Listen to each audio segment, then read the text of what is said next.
Don't watch this video if you could translate this sentences correctly. बिल्कुल सही सुना आपने। अगर आप इन 3 सेंटेंसेस को अगर सही तरीके से हिंदी में ट्रांसलेट कर सकते हैं तो फिर आपको इस वीडियो को देखने की ज़रूरत नहीं है। लेकिन अगर नहीं कर पाते हैं तो आपको इस वीडियो की बेहद ज़रूरत है। देखिए, एक पहला सेंटेंस है, the manager was sent an urgent message. क्या आपको लगता है कि इसका मीनिंग मैनेजर ने एक अर्जेंट मैसेज भेजा था? अगर आपको लगता है कि इसका ऐसा मीनिंग है तो रुकिए। The doctor was given a long list of medicines. Doctor ने एक मेडिसिन्स की लंबी लिस्ट दी थी। अगर आपको लगता है कि ये इसका ट्रांसलेशन है या इसका ये मीनिंग होता है तो ये तीसरा सेंटेंस भी देख लीजिए। I was given ₹1 lakh as a donation at the Ram temple. और आपको अगर यहाँ पे लग रहा है कि मैंने राम टेम्पल में डोनेशन के तौर पर 1 लाख रुपए दिए थे, तो आपके तीनों जो आपने मीनिंग्स निकाले वो सरासर गलत है। बिल्कुल उल्टे मीनिंग्स निकाले, ऐसा मतलब होगा। जैसे for example the first sentence, the manager was sent an urgent message. इसका मतलब मैनेजर ने मैसेज भेजा था, ऐसा नहीं होता है। इसका मतलब होता है, इसका मीनिंग होता है मैनेजर को एक अर्जेंट मैसेज भेजा गया, यानी किसी और ने उनको मैसेज भेजा, उनको मैसेज मिला, उन्होंने नहीं भेजा। Doctor was given a long list of medicines. इसका मतलब डॉक्टर ने बहुत लंबी लिस्ट दी मेडिसिन्स की, ऐसा मीनिंग नहीं हो रहा है। यहाँ पे मीनिंग निकल रहा है कि डॉक्टर को एक लंबी लिस्ट दी गई मेडिसिन्स की। थर्ड सेंटेंस जो यहाँ पे लिखा है कि I was given ₹1 lakh as a donation, मैंने डोनेशन के तौर पर 1 लाख रुपए दिए थे। नहीं, इसका मीनिंग होगा मुझे राम टेम्पल पर, यानी वहाँ पे 1 लाख रुपए डोनेशन के तौर पर दिए गए। तो दोस्तों, इसी तरह के सेंटेंसेस हम बोलते वक्त अगर बोलेंगे या इस तरह की गलतियाँ, if we make such mistakes then definitely it will leave a very poor impression on the minds of the listeners. और अगर हम इस कन्फ्यूजन को दूर करना चाहते हैं तो सिर्फ आपको 15 मिनट निकालने हैं, क्योंकि जो टॉपिक मैं आपको आज पढ़ाने वाला हूँ उसको स्कूल कॉलेजेस में टीचर्स को पढ़ाने के लिए 10-10 साल लग जाते हैं, और उसके बाद भी हालत ये रहती है कि हम गलत सेंटेंसेस बोलते हैं। तो सिर्फ 15 मिनट में मैं आपको I will explain this topic to you. ये टॉपिक क्या है? ये टॉपिक है एक्टिव वॉइस पैसिव वॉइस। लोगों को लगता है कि ये सिर्फ ग्रामर है, इसकी कोई ज़रूरत नहीं है, but I will tell you कि प्रैक्टिकल इंग्लिश में इसका बहुत बड़ा रोल है। It plays a crucial role in making you speak confident English और स्पीक कॉन्फिडेंटली। देखिए, फर्स्ट ऑफ ऑल इस टॉपिक को समझने के लिए हमें कुछ कंसेप्ट क्लियर करनी है। इस वीडियो के अंत तक आप एक्टिव वॉइस पैसिव वॉइस पूरी तरह सीख चुके होंगे। अब देखिए, पहले आपको सबसे पहले ये समझना है कि ये 3 बातें जो हम कहते हैं, हमेशा हम कहते हैं कि इंग्लिश सेंटेंस बनाना है तो पहले सब्जेक्ट से शुरुआत करो, फिर वर्ब रखो और ऑब्जेक्ट रखो। यही हम सीखते आए हैं। We have been learning for years that every English sentence starts with subject, but it's a myth. और हम ये भी कह सकते हैं कि इट्स रॉन्ग, पार्शियली रॉन्ग कह सकते हैं या पार्शियली राइट कह सकते हैं। क्यों? क्योंकि ऐसा बिल्कुल नहीं है कि हर इंग्लिश का सेंटेंस सब्जेक्ट से ही शुरू होता है। वो ऑब्जेक्ट से भी शुरू हो सकता है, वर्ब से भी शुरू हो सकता है। तो हम पहले समझेंगे कि सब्जेक्ट किसे कहते हैं। सब्जेक्ट बिल्कुल सीधी बात है, हम जो भी वाक्य बोल रहे हैं उस वाक्य में जिस भी एक्शन का जिक्र आया है उस एक्शन को करने वाला यानी action doer. So action doer is called as subject of the sentence. उस वाक्य में जो एक्शन रिसीव करता है या जिस पर एक्शन होती है, रिसीवर ऑफ एक्शन कहलाता है ऑब्जेक्ट। और अगर वाक्य में कोई एक्शन है, एक्शन के बगैर तो वाक्य हो ही नहीं सकता। अगर जो वर्ड या जो भी वर्ड एक्शन दिखा रहा है, it is called verb, as verb.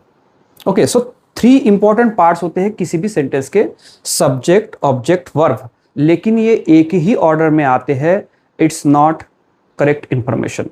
We will have to understand that subject can start with any one of them, subject, object और verb. So let's understand one by one. देखिए, अगर आपका वाक्य अगर subject से शुरू होता है, if your sentence starts with subject, वो सेंटेंस कहलाता है एक्टिव वॉइस का। और if your sentence starts with object, then that sentence will be considered as the sentence of passive voice. अब देखिए, यही पे गलती होती है हमारी, कि हम जब वाक्य बनाते हैं या कहीं कोई वाक्य बोलता है या कई वाक्य हम देखते हैं, तो हमें लगता है कि वाक्य के शुरू में जो आया हुआ वर्ड है वही उस एक्शन में, उस सेंटेंस में जो एक्शन है वो एक्शन करेगा या करता है या उसने की, ऐसा हमें लगता है। जैसे हमने पहले 3 सेंटेंसेस देखे, हमने देखा वहाँ पे पहले मैनेजर, तो हमको लगा कि मैनेजर ने ही मैसेज भेजा है।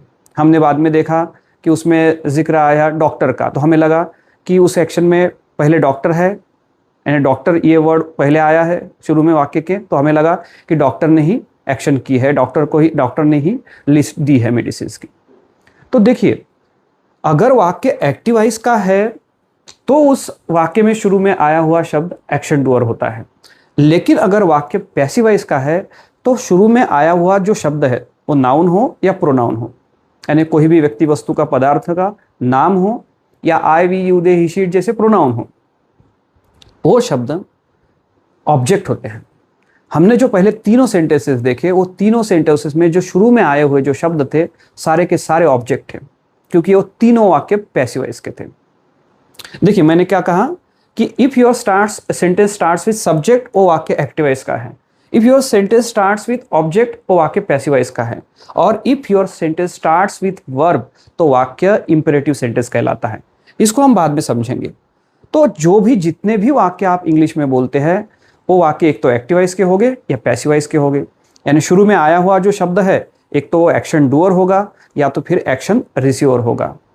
Now the question is how to identify that the particular sentence is in active voice और इन पैसिव वॉइस, क्योंकि हम ये तय कर पाएंगे, if we could identify this, then only we would be able to understand that whether the word coming in the beginning is subject और object. तो फिर इसको आइडेंटिफाई करने के लिए एक तरीका है। देखिए, अगर आपका वाक्य, जो भी आपका वाक्य है, उस वाक्य को हम एक्टिव वॉइस कब कहते हैं? जब वाक्य में शुरू में सब्जेक्ट आए। सही है। और अगर आपके वाक्य में सब्जेक्ट आएगा शुरू में, तो रचना इस तरह की होगी, पहले सब्जेक्ट। अब सब्जेक्ट क्या होता है? कोई भी नाउन या प्रोनाउन, कोई भी व्यक्ति वस्तु का नाम या उसके लिए यूज किया जाने वाला pronoun. You will have to keep it in the beginning. After that क्या आएगा? वर्ब। वर्ब यानी एक्शन वर्ड, कोई भी एक्शन दिखाने वाला शब्द, go, come, eat, seat, read, write, ऐसा कोई भी शब्द, या फिर उसको हेल्पिंग वर्ब लग के आएगा, will go, should go, can go, may go, ऐसा एक वर्ब आएगा। और after that there will be object. इस तरह से अगर रचना है तो फिर वो वाक्य हो गया एक्टिव वॉइस का।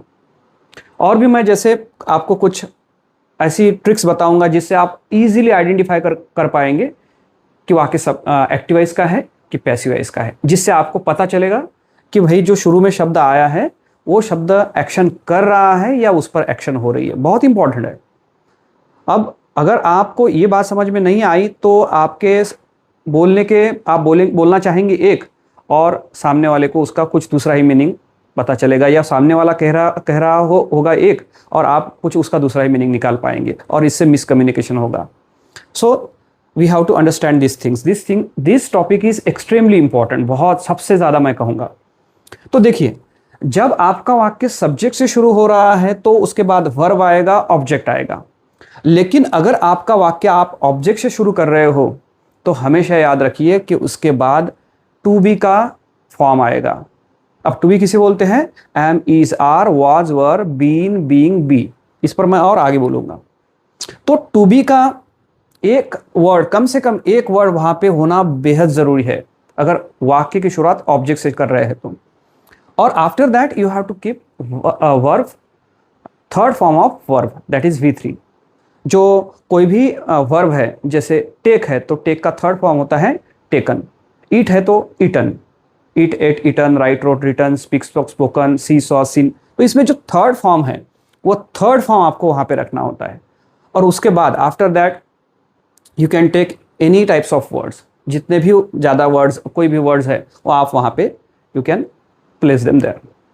सो this is how you make the sentences of active voice and passive voice. और जहां तक इंपरेटिव सेंटेंस की बात होती है तो पहले वर्ब आता है और उसके बाद ऑब्जेक्ट आता है। अब हम फिर से एक बार मैं इसको दोहरा देता हूं और फिर आगे बढ़ते हैं। आगे बहुत इंपॉर्टेंट बातें हैं। तो देखिए, सब्जेक्ट से शुरुआत हुआ तो वाक्य एक्टिव वॉइस का, और ऑब्जेक्ट से शुरू हुआ तो वाक्य पैसिव वॉइस का। लेकिन अगर हम सब्जेक्ट से शुरू कर रहे हैं सेंटेंस, तो हमें याद रखना होगा कि इस तरह से सेंटेंस बनाना है, सब्जेक्ट और वर्ब। लेकिन वही अगर हम ऑब्जेक्ट से शुरू कर रहे हैं तो डायरेक्ट हम वर्ब नहीं रख सकते, हमें टू बी और वर्ब का तीसरा फॉर्म रखना होता है, और बाद में हम बाकी का कुछ जो भी है वो बचा हुआ रख सकते हैं। तो ये रचना में जो डिफरेंस है, इस डिफरेंस से पता चलता है कि वाक्य एक्टिव वॉइस का है कि पैसिव वॉइस का है। अब इसका बहुत बड़ा संबंध है आगे हम जो अब सीखने वाले हैं उससे। ये हो गया हमारा बेस। अब देखिए,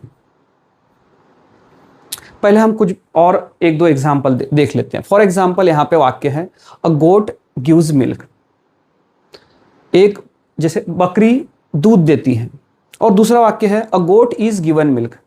कुछ लोगों को हो सकता है कि ऐसा लगेगा कि बकरी ने दूध दिया है, लेकिन देखिए अब ये सेंटेंस जो है अ गोट गिव्स मिल्क, इसमें नाउन प्रोनाउन आया और उसके बाद वर्ब आया, यानी एक्शन वर्ड आया, एक्शन दिखाने वाला शब्द आया। वही इसी वाक्य में सेकंड सेंटेंस में यहाँ पे भी एक नाउन आया है, गोट आया है, नाउन प्रोनाउन जो बोलते हैं हम, वो आया है।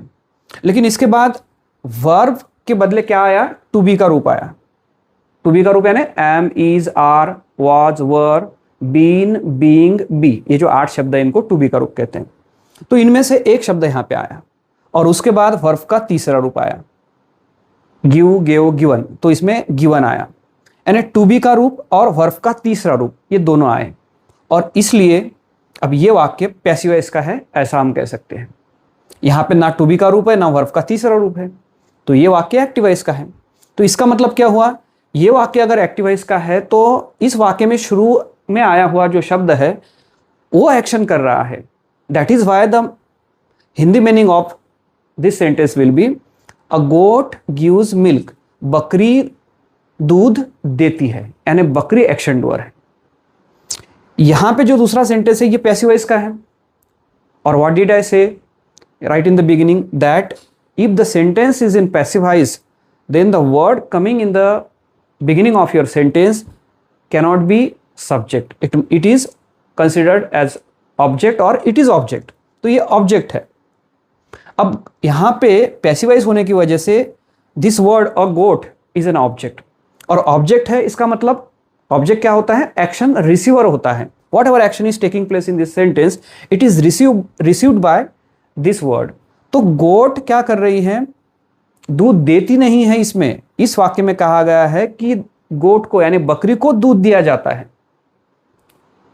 ऐसा अक्सर होता नहीं है, लेकिन हो सकता है कि ऐसी कोई बकरी होंगी कि जिसको दूध दिया जा रहा होगा, उसको पिलाया जा रहा होगा। ऐसा कुछ कहा है इसमें कि अ गोट इज गिवन मिल्क, बकरी को दूध दिया जाता है। इसमें क्या कर रहे हैं कि बकरी दूध देती है। और हम एग्जाम्पल देखते हैं। अब देखिए, इसमें हम पूरी बात क्लियर करेंगे। मैंने आपको कहा है कि हम 15-20 मिनट में इसको इतना अच्छे तरीके से समझ लेंगे।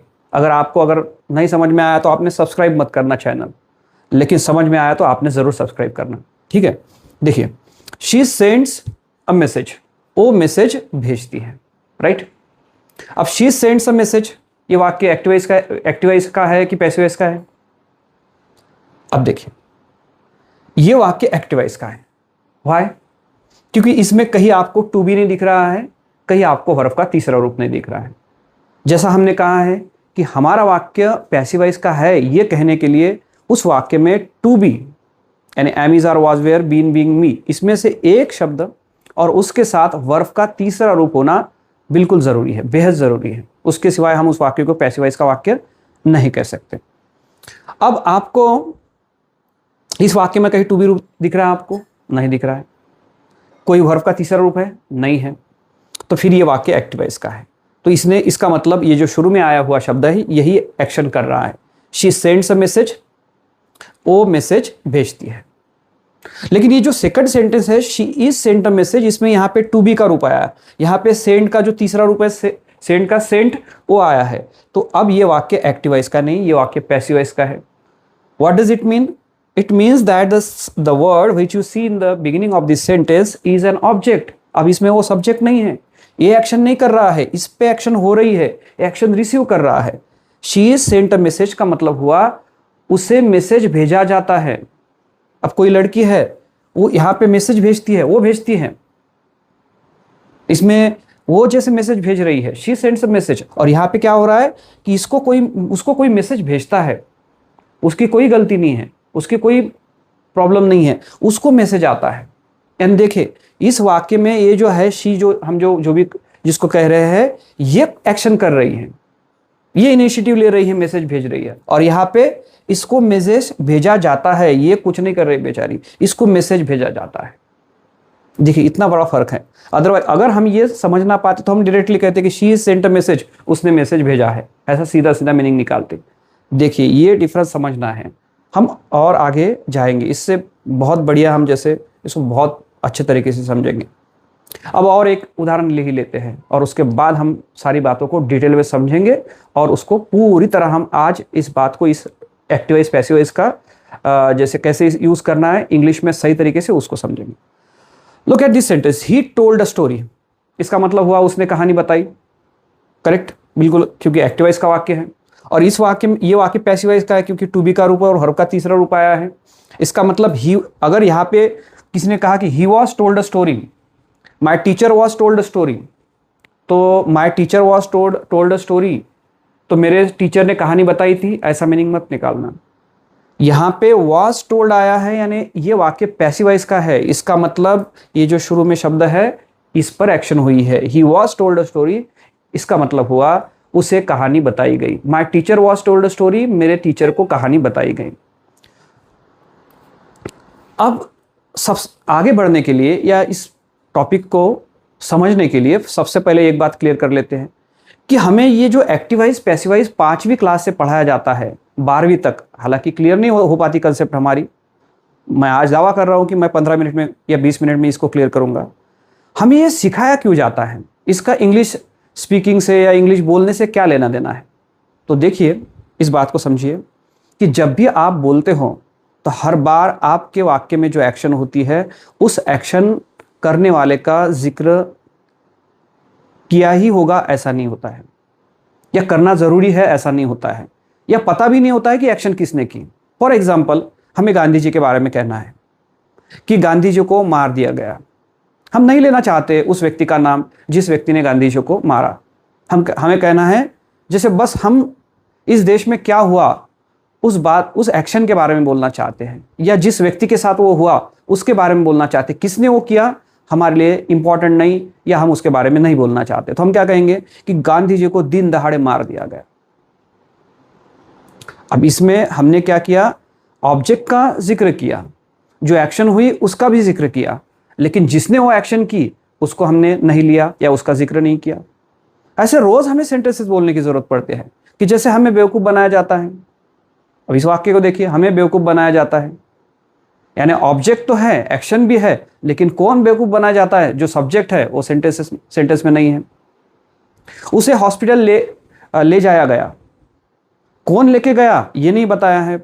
जिस पे एक्शन हुई उसका जिक्र आया, ऑब्जेक्ट आया, उस वाक्य में एक्शन का जिक्र आया, लेकिन वो एक्शन किसने की इसका जिक्र नहीं आया। ऐसे बहुत सारे सेंटेंसेस है कि जिसमें ऑब्जेक्ट होगा, वर्ब होगा, लेकिन उसमें सब्जेक्ट का पता नहीं होगा या सब्जेक्ट को छुपाया गया होगा। जैसे स्कूल चलाई जाती है, पैसे कमाए जाते हैं, बच्चों को बड़ा किया जाता है, हमें बताया गया, हमें सिखाया गया, उनको भेजा जाएगा, आतंकवादियों को मार दिया गया, पाकिस्तान के 2 टुकड़े कर दिए गए। तो ये सारे सेंटेंसेस जो है, ये सारे सेंटेंसेस में देखिए कहीं भी आपको सब्जेक्ट नजर नहीं आया, किसने किया क्या किया हमें नहीं बताना है, या हमको बताना जरूरी नहीं लगता, या पता ही नहीं है किसने किया। तो ऐसी सिचुएशन में हमें पैसिव वॉइस की रचना करनी पड़ती है, उसके सिवाय ऐसे वाक्य आप बोल ही नहीं पाते। इसलिए हम ऐसा कह सकते हैं कि 50% of the sentences in English are in passive voice. अगर आप पैसिव वॉइस नहीं कर सकते तो आप इंग्लिश बोल ही नहीं सकते। 50% इंग्लिश आप बोल नहीं पाएंगे। That is why we have to learn और we have to understand to make और to frame the sentences in both active voice and passive voice. इसलिए बेहद जरूरी है समझना, और ये हम यहाँ पे आज सीखने वाले हैं। अब सबसे पहले ये वाक्य देखो, सारे के सारे आप देख लीजिए इन वाक्य को। शी राइट्स अ लेटर, अब इसका हम मतलब सीधा सीधा निकालेंगे कि वो खत लिखती है। दे प्ले क्रिकेट, वो क्रिकेट खेलते हैं।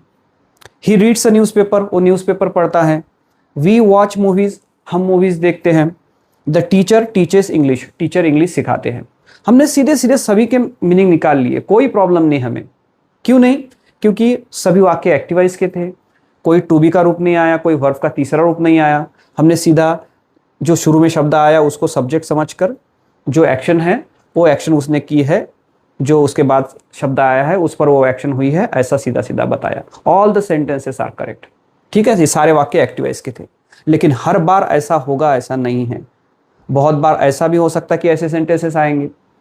आई am invited to a party, देखिए I am invited to a party, इसमें अगर आपको ऐसा लग रहा है कि मैंने पार्टी में किसी को बुलाया, तो नहीं, I am invited to a party का मतलब होगा मुझे पार्टी में बुलाया गया, बुलाया जाता है, ऐसा मतलब होगा इसका।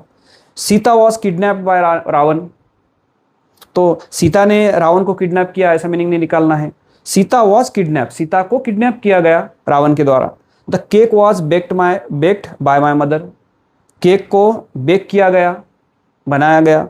The match was won by our team, हमारे टीम द्वारा मैच जीती गई। इंग्लिश इज स्पोकन, अब यहाँ पे बाय हर बार पैसिव वॉइस के वाक्य में होगा ऐसा नहीं है। ये वाक्य ऐसा भी हो सकता है कि English is spoken everywhere in the world, तो इसका मतलब होगा इंग्लिश दुनिया में हर जगह बोली जाती है। तो बाय वाक्य में रहे ना रहे कोई फर्क नहीं पड़ता, क्योंकि बाय के मीनिंग्स भी अलग अलग निकलते हैं। के द्वारा ऐसा भी निकलता है, किसी व्हीकल से ऐसा भी मीनिंग निकलता है, या किसी साइड में जैसे by the road side, by the river, ऐसा कि बाजू में, ऐसा भी बाय का मतलब निकलता है। तो बाय डिसाइड नहीं करता कि वाक्य एक्टिव वॉइस है कि पैसिव वॉइस का है। वाक्य एक्टिव वॉइस का है कि पैसिव वॉइस का है, ये डिसाइड करता है ये फार्मूला टू बी और V3 का। जो भी वाक्य आप देख रहे हैं, सुन रहे हैं या बोल रहे हैं, if in that sentence there is to be's form plus V3, to be का फॉर्म यानी जैसे ये सारे शब्द, और उसके साथ अगर वर्ब का तीसरा रूप आया है तो ही वाक्य वो पैसिव वॉइस का है, बाकी कुछ रहे ना रहे। अब देखिए टू बी के फॉर्म कौन से होते हैं। प्रेजेंट में एम, इज, आर, ये 3 शब्द हैं। पास्ट में वाज, वर, ये 2 शब्द। और कंटिन्यूअस फॉर्म में ये जैसे टेंस में बीइंग यूज किया जाता है, और परफेक्ट फॉर्म में बीन यूज किया जाता है, और एक बी। देखिए अब कितने हो गए, am, is, are, was, were, being, been और बी, ये ऐसे 8 शब्द हैं। इनको ही टू बी के फॉर्म कहते हैं, 9वां शब्द नहीं है। अब जब भी मैं कहूंगा कि टू बी का फॉर्म, तो आपने समझ लेना इस 8 में से एक की बात मैं कर रहा हूं। अब हमने क्या कहा कि इसमें से कोई भी एक आपके वाक्य में होना चाहिए अगर आप चाहते हैं कि आपका वाक्य पैसिव वॉइस है।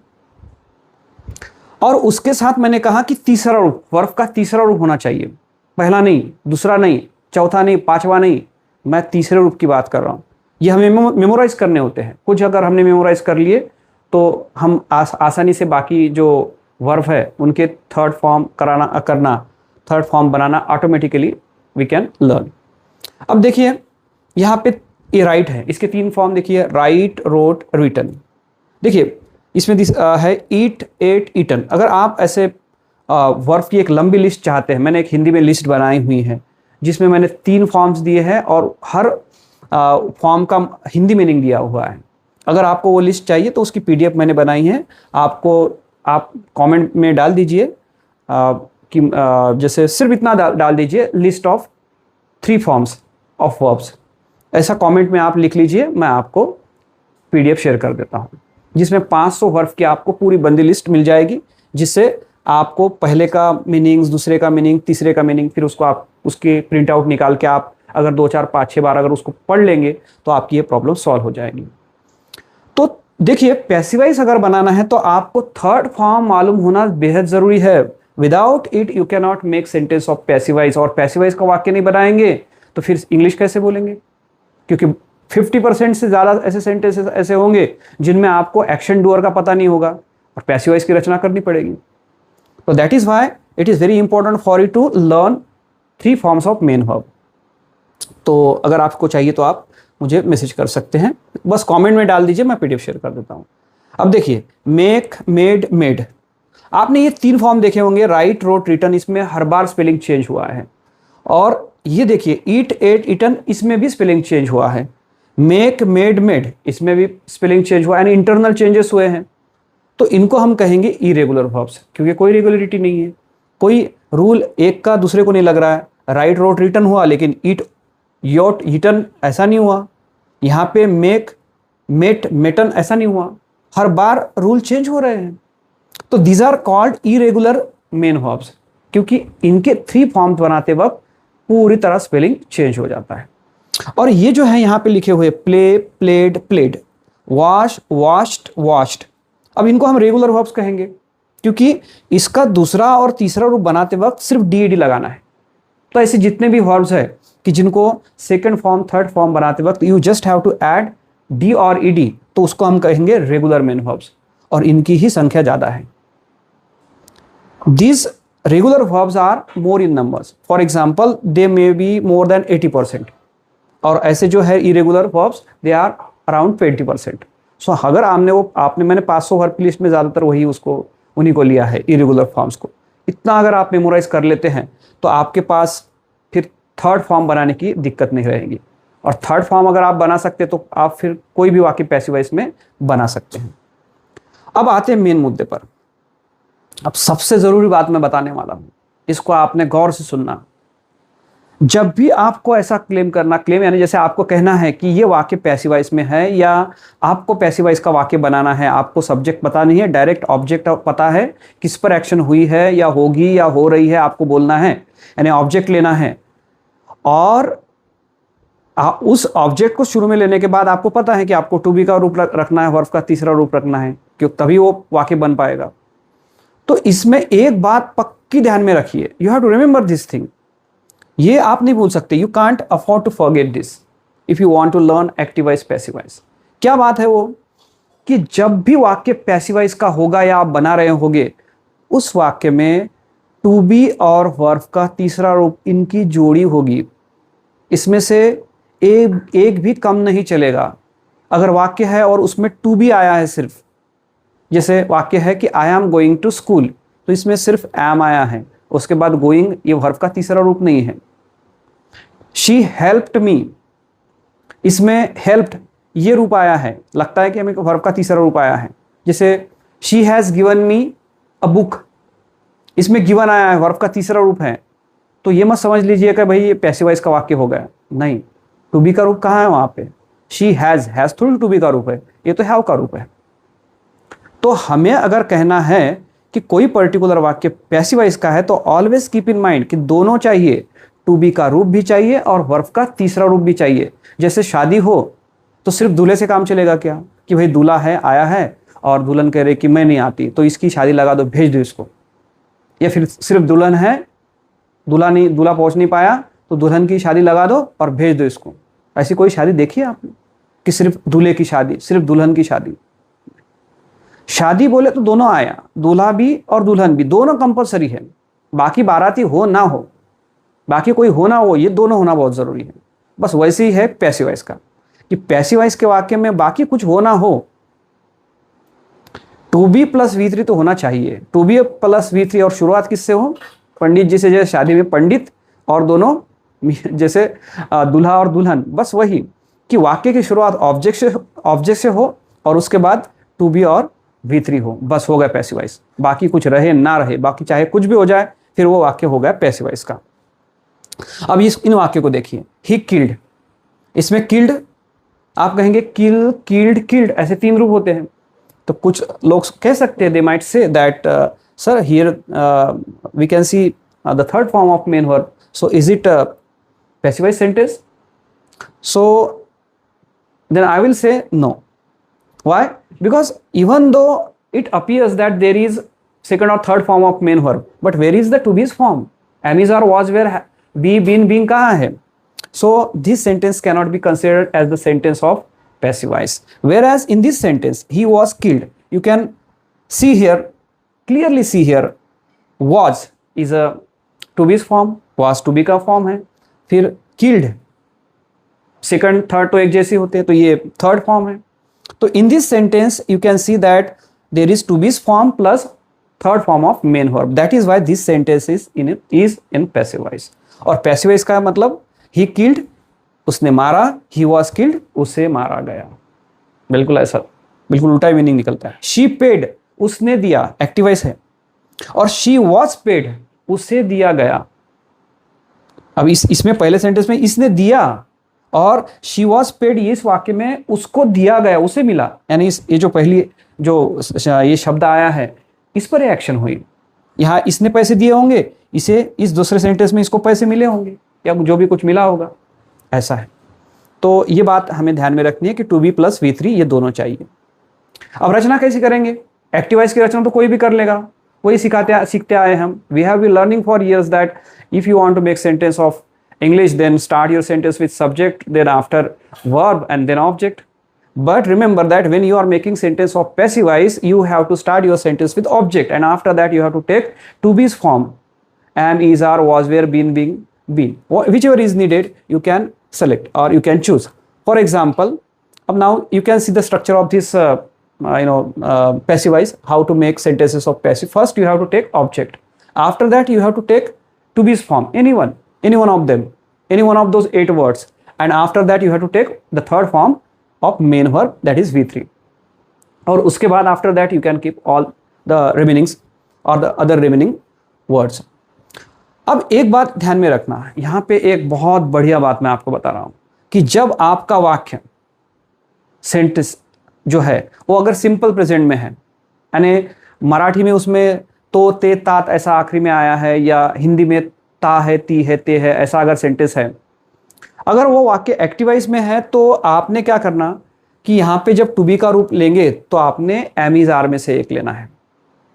और अगर वो वाक्य सिंपल पास्ट का है, यानी मराठी में अगर उसमें ला, ली, ले ऐसा आया है at the end of the sentence, या फिर उसमें एक्शन हो गई है ऐसा बताया गया है, एक्शन पास्ट में हुई है ऐसा बताया गया है, तो आपने ऑब्जेक्ट के बाद टू बी का रूप कौन सा लेना? was या वर में से एक लेना।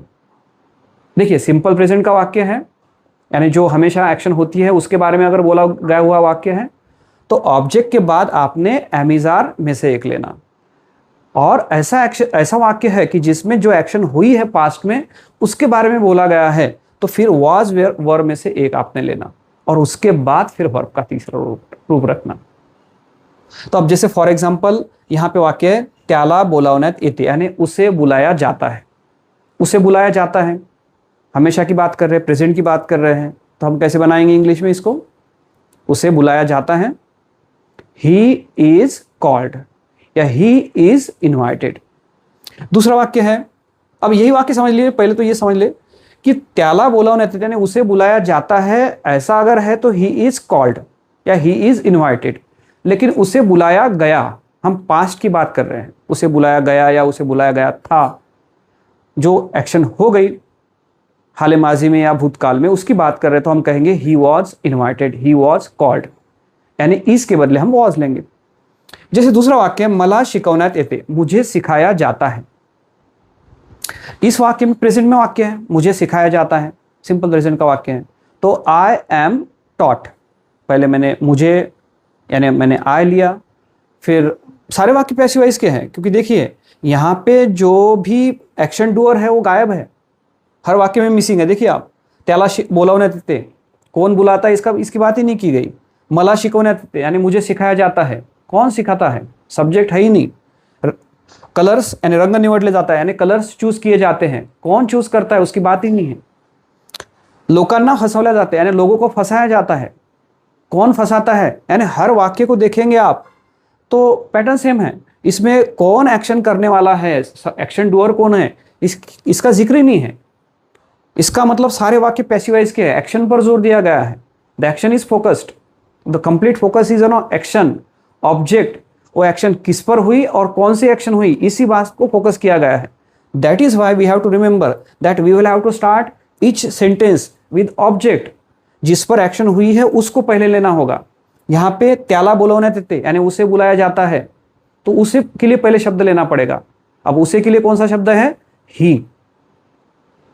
और उसके बाद सिंपल प्रेजेंट का वाक्य है, इसलिए हमने क्या लेना है? Am is are.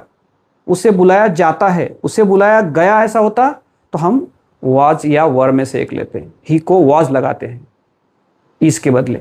उसे बुलाया गया, ही वॉज कॉल्ड, उसे बुलाया जाता है, ही इज कॉल्ड।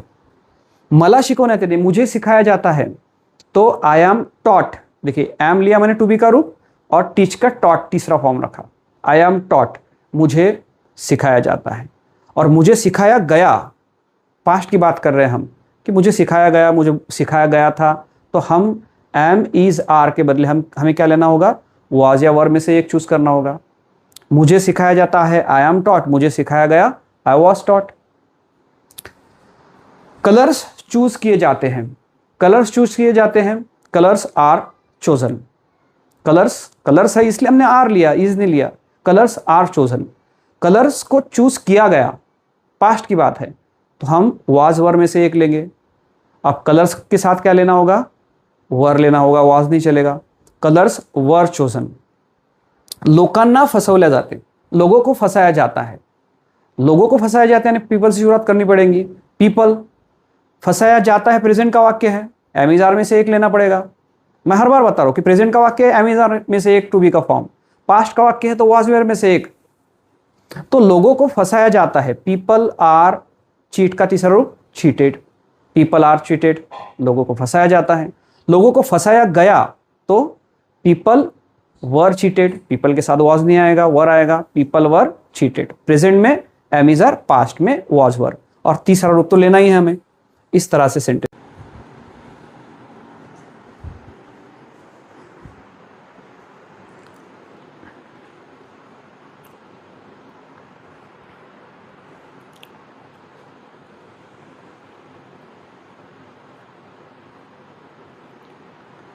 अब देखिए इस तरह से जैसे सेंटेंसेस हमने बनाए। अब हम आगे बढ़ते हैं, let's move on to the next slide. Now here are some sentences. Now this sentences you can translate into English. Now this is in Marathi, I will tell you in Hindi. खोली साफ केली जाते, यानी रूम साफ की जाती है। How will you translate this into English? अगर आपको कहना है कि खोली साफ की जाती है, आपको अगर कहना है कि फूड दिया जाता है, यानी जैसे ऐसे कहेंगे खाना परोसा जाता है, ऐसा कहना है। गाड़ी दुरुस्त केली जाते, मीन्स गाड़ी दुरुस्त की जाती है। फिर पत्र पाठवले जाते, लेटर भेजा जाता है। और खिड़कियां बंद केल्या जातात, यानी खिड़कियां बंद की जाती है। तो इन सारे सेंटेंसेस के आप इंग्लिश में ट्रांसलेशन करके देखिए, और उसके बाद यहाँ पे मैंने इनके कैसे ट्रांसलेशन हो सकते हैं ये भी यहाँ पे बताया है। अब यहाँ पे सबसे गौर करने वाली बात ये है कि ये सारे वाक्य पैसिव वॉइस के हैं। यहाँ पे जो भी एक्शन इस सेंटेंसेस में मेंशन की है उसका डूअर कौन है, वो एक्शन करने वाला कौन है, कहीं पे उसको मेंशन नहीं किया है। आप देख सकते हैं खोली साफ की जाती है, लेकिन कौन करता है नहीं बताया है। फूड सर्व किया जाता है, खाना परोसा जाता है, लेकिन कौन परोसता है? बहन, भाई, माँ, कौन? किसी का नाम नहीं लिया है। गाड़ी दुरुस्त की जाती है, फिर से वही। तो आप कहेंगे कि क्या ऐसे सेंटेंसेस हमें बोलते वक्त बहुत काम में आते हैं? मैं आपको छोटा सा किस्सा बताना चाहता हूँ, जिससे आपको इसका जो इम्पोर्टेंस है बहुत बढ़िया समझ में आएगा। एक बार क्या होता है, एक आदमी चौक में, एक जहाँ पे जैसे एक चौराहा होता है, उस चौराहे पे जोर जोर से चिल्ला रहा होता है। जोर जोर से चिल्ला कर सरकार को गालियां दे रहा होता है कि सरकार चोर है, सरकार बदमाश है, सरकार लुटारू है, सरकार ऐसी है, सरकार वैसी है। दुनिया भर की जोर जोर से गालियां दे रहा था सरकार को। तो अब वहीं पे दो चार पुलिस वाले खड़े थे। अब उन्होंने देखा, अब ट्रैफिक पुलिस वाले वगैरह रहते हैं उस तरह से, उन्होंने देखा कि अरे ये तो सरकार को खुलेआम गालियां दे रहा है, चलो इसको जेल में डालते हैं। उसको पकड़ा और बोला कि तू सरकार को गालियां दे रहा है, सरकार को चोर बोल रहा है, सरकार को लूट मार करने वाले बोल रहा है। और उसको पकड़ के ले जाने लगे। तो वो बोला अरे भाई साहब, सुनो, मैं आप जो बोल रहे हो वैसा नहीं है। मैं भारत सरकार को थोड़ी गालियाँ दे रहा था। मैं तो अमेरिका की जो सरकार है उसको बोल रहा था कि वो चोर है, बदमाश है, लुटारू है। मैंने भारत सरकार का नाम ही नहीं लिया, मैं तो अमेरिका सरकार की बात कर रहा था। तो हालांकि फिर पुलिस वालों ने उसको बोला कि हमको तू बेवकूफ़ बनाने की कोशिश कर रहा है क्या? हमको मालूम नहीं है क्या कि कौन सी सरकार चोर है, कौन सी सरकार बदमाश है?